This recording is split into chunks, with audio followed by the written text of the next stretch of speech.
Hello and welcome back, students. So, we are coming to the end of this chapter.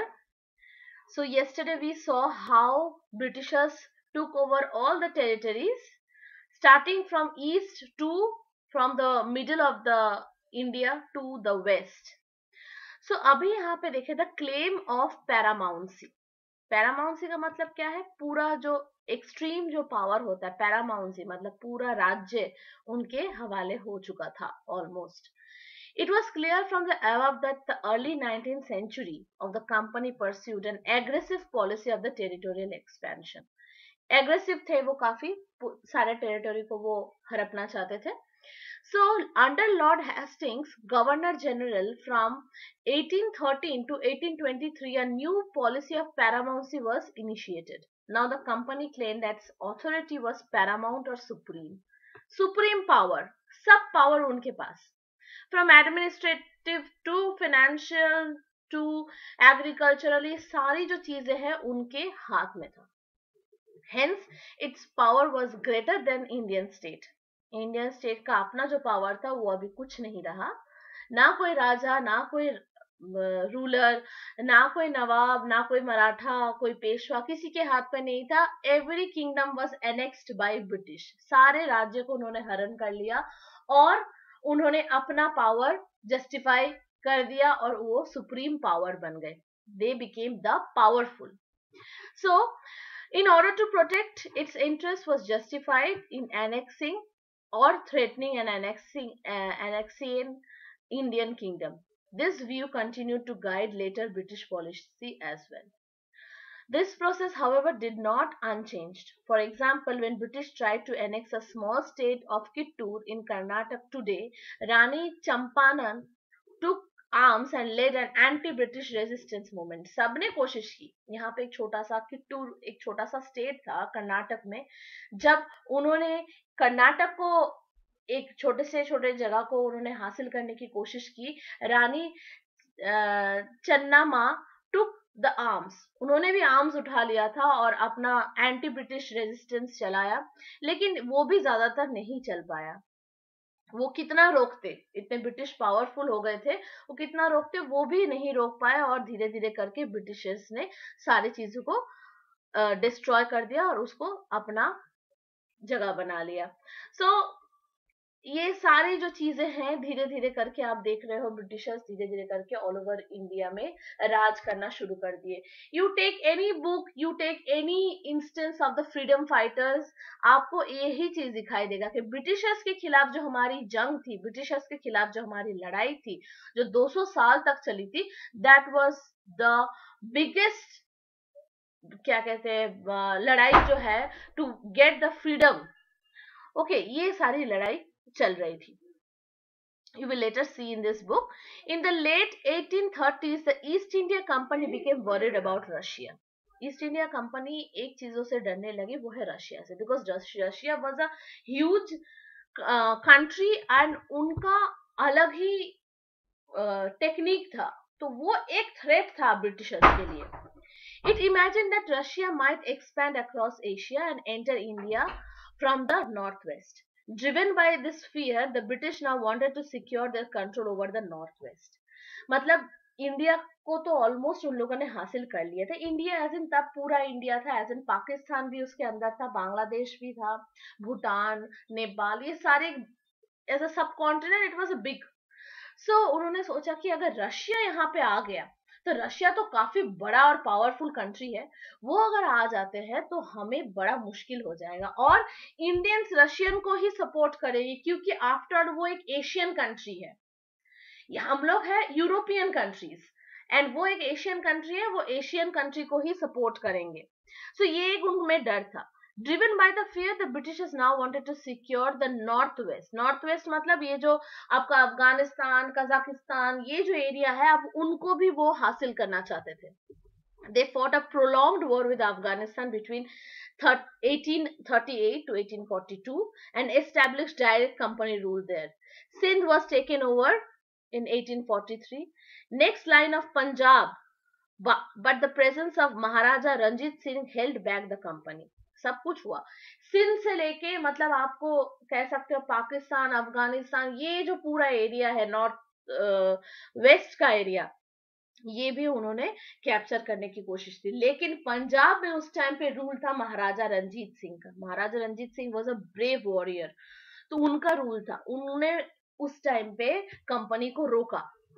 And after the death in 1839, two prolonged wars were fought with the Sikh kingdom.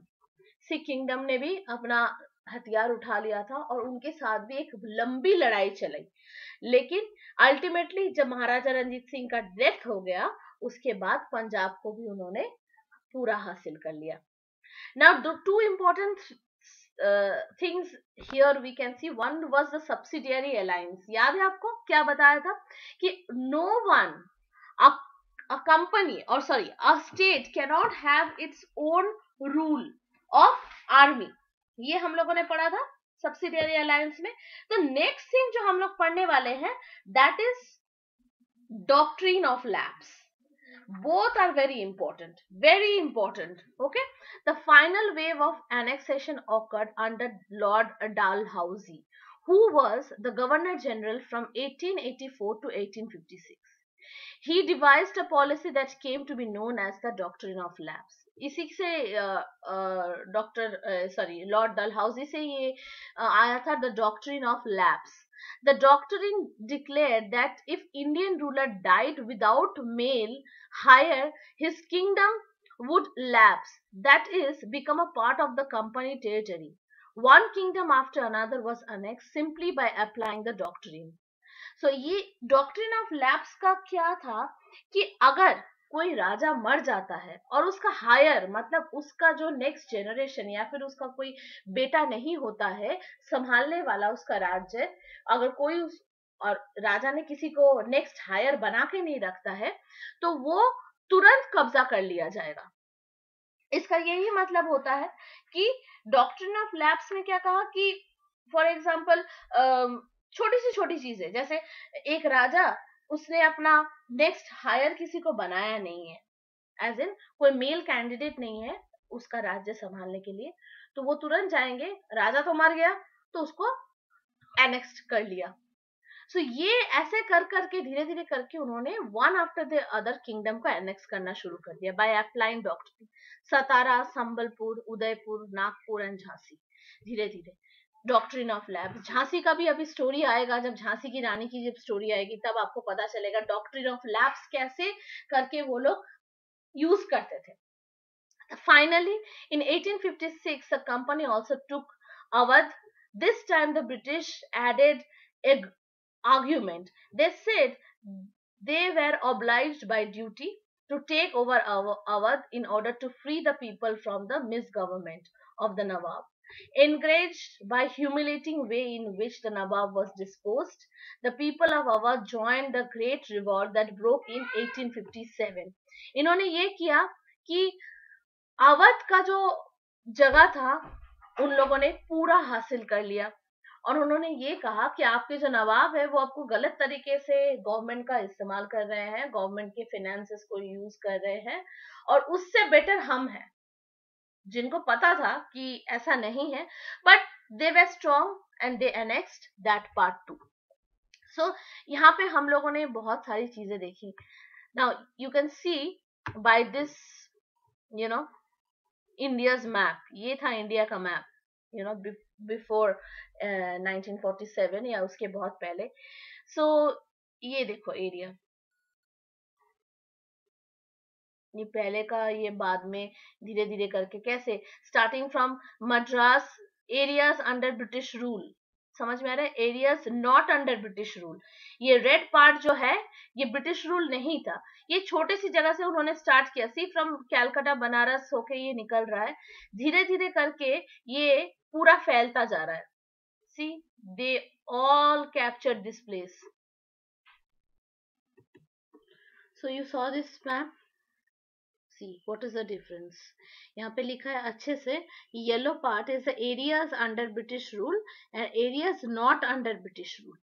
So you can see finally during the 19th century, starting of the 19th century, see all the part of India was under British rule.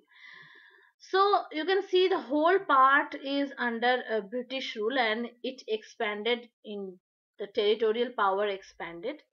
Now setting up a new administration. Now what happened? Warren Hastings, Governor General, 1773 to 1785, was of the many important figures who played a significant role in the expansion of the company power. जैसे Warren Hastings थे, Robert Clive, ऐसे बहुत सारे governor general थे जो हमारे ये expansion of the British rule के लिए बहुत ज्यादा काम किया था. Specially the company extended from Bengal, Bombay and Madras. देखो यहाँ पे लिखा है बंगाल और बॉम्बे एंड मद्रास, जो सबसे इंपॉर्टेंट रूट था, जो सी रूट जहां से ट्रेडिंग करना सबसे ज्यादा इजी था, वहां से ही ये ब्रिटिश रूल एक्सपैंड होना स्टार्ट किया. It started from Bengal, Calcutta, then Bombay and Madras. Okay, so British territories were broadly divided into the administrative units called presidencies. These states were called princely state or presidential states. They were the presidencies Bengal, Madras and Bombay. Each was ruled by a governor. हर एक में एक governor होता था. जैसे बंगाल का governor हो गया, बॉम्बे का गवर्नर एंड मद्रास का governor. They were governed bye a governor. Each of was ruled by a governor. The supreme head of the governor was governor general. इन तीनों का जो head होता था वो होता था governor general. Warren Hastings, the first governor general, introduced several administrative reforms, notably in the sphere of the justice.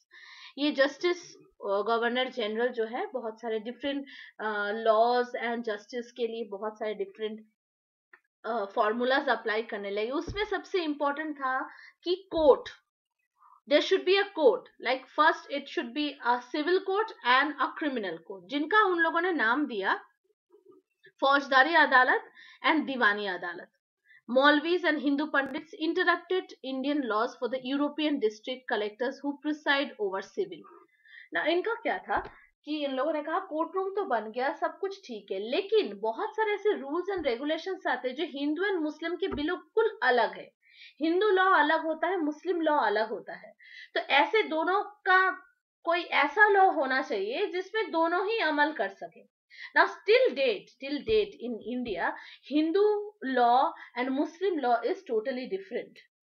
तो आज भी हम लोग दोनों लॉ को अलग तरीके से निकालते हैं, अलग तरीके से. But the general law is common, like the traffic rules और many other laws, any punishable thing, that is common. But जो लॉ है मेन उनके, जो होली बुक से आता है हमारा, उनका कुरान और हमारा गीता से आता है, तो ये सारी चीजें डिफरेंट थी.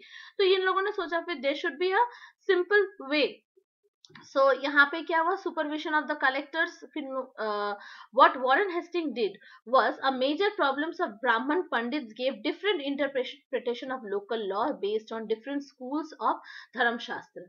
अब हिंदूज में भी कल्चरल फर्क होने की वजह से, कास्ट के फर्क होने की वजह से, रीजन के फर्क होने की वजह से भी बहुत मुश्किल आती थी. अब Brahmins, for example, Brahmins are the Brahmins. There are some Brahmins who are staying in South India. Southern part of the Brahmins अलग, उनके अलग forms and reforms होते हैं, उनके शास्त्र अलग होते हैं. People staying in Bengal Brahmins are different from people staying in Maharashtra Brahmins. सबके कल्चर, सबके रिलीजन, सबके शास्त्र अलग होते, सबके बुक्स अलग होते थे.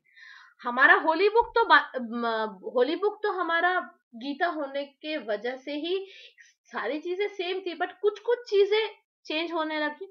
तो इन लोगों ने क्या किया, 11 हिंदू पंडित को बुलाया और बुलाने के बाद बोला कि सब मिला के एक ऐसा यूनिफॉर्मिटी लाइए जिसको हम अपने लॉ में शामिल कर सके.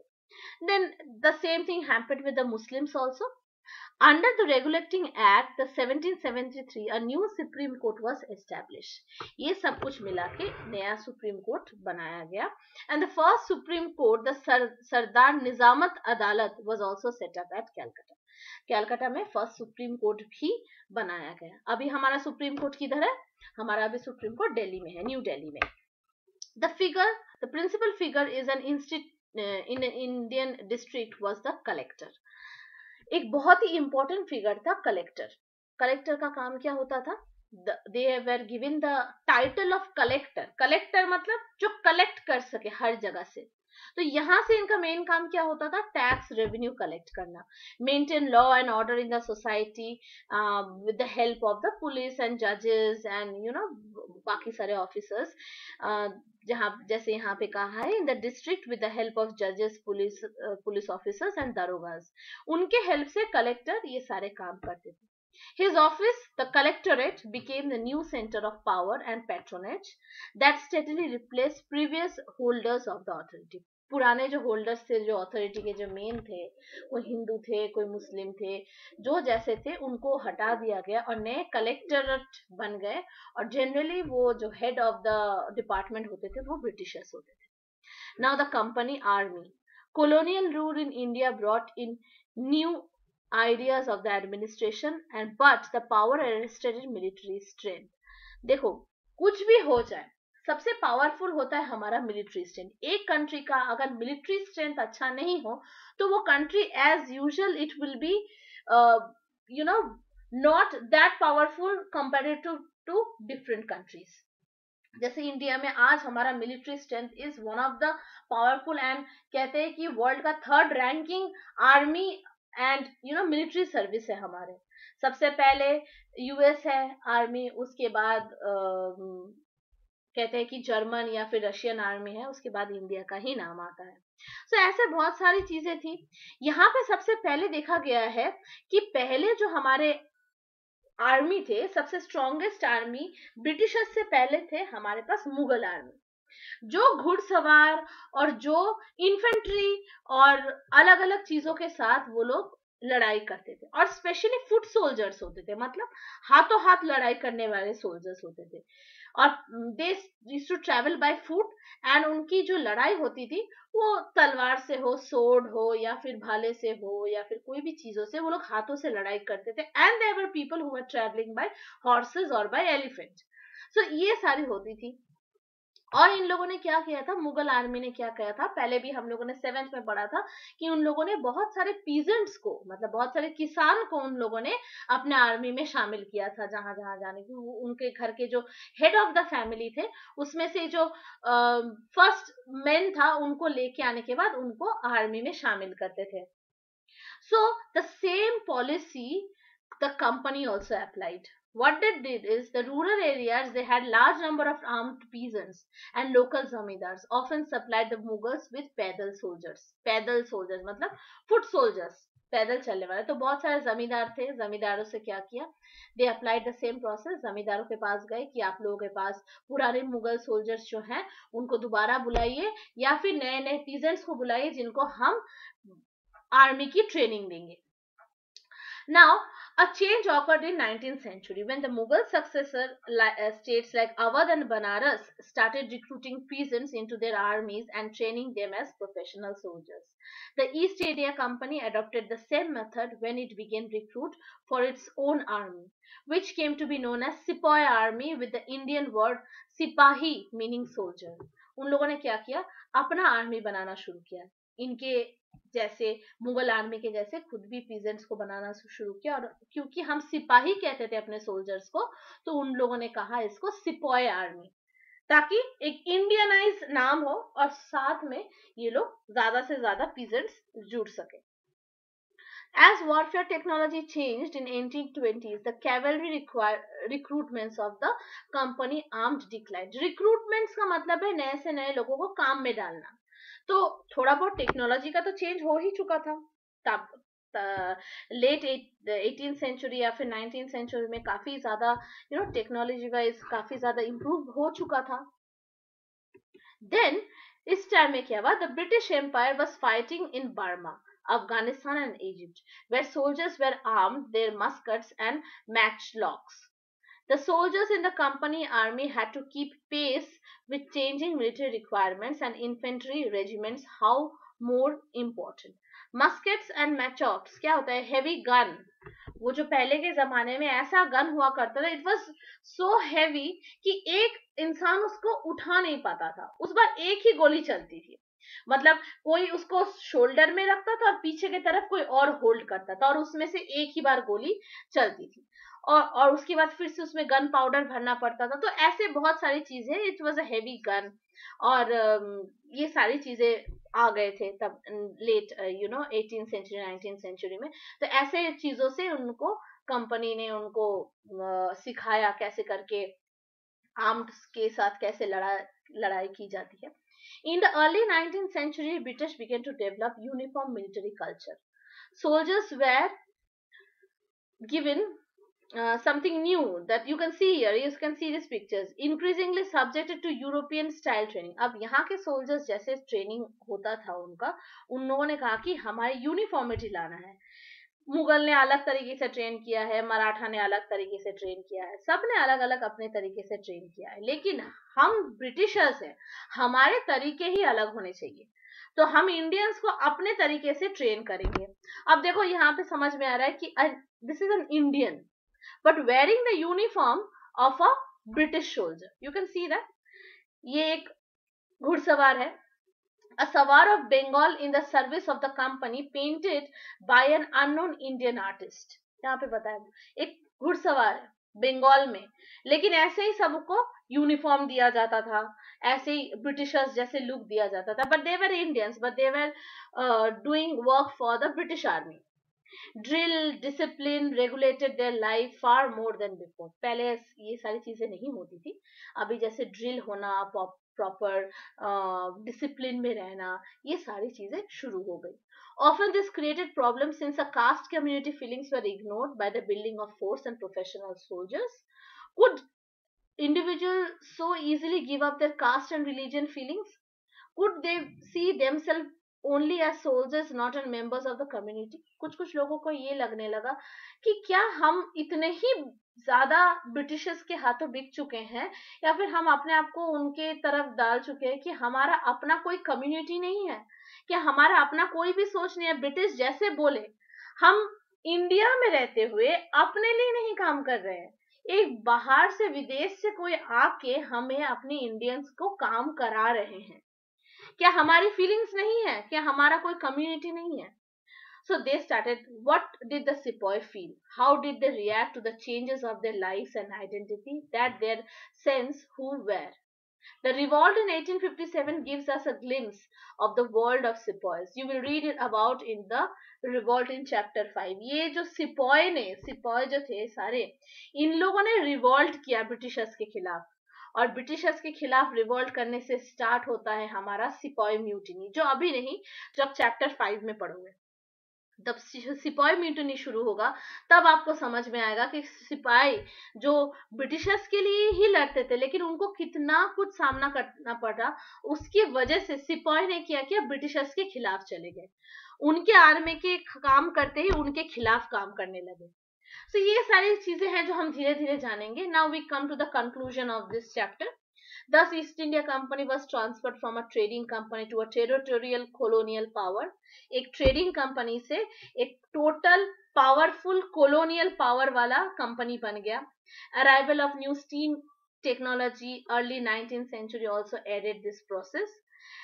Till then it was anywhere between 6 and 8 months to travel to India by sea. Steamships reduced the journey time, and this weeks enabling more British and their families come far off from India. Steam engine और steam का शुरुआत हुआ। पहले क्या होता था, जो दूर से नाव लेके आते थे, बड़े बड़े शिप्स लेके आते थे, उनको खुद को हाथ से चलाना पड़ता था शिप को। अभी क्या हुआ, स्टीम के फॉर्मेशन होने से जर्नी जल्दी हो गई, इसलिए ज्यादा से ज्यादा ब्रिटिश टाइम कम लग गया। It was by machine. So जल्दी से जल्दी ब्रिटिशर्स भी यहाँ पे और भी ज्यादा आने लगे विद देयर फैमिलीज।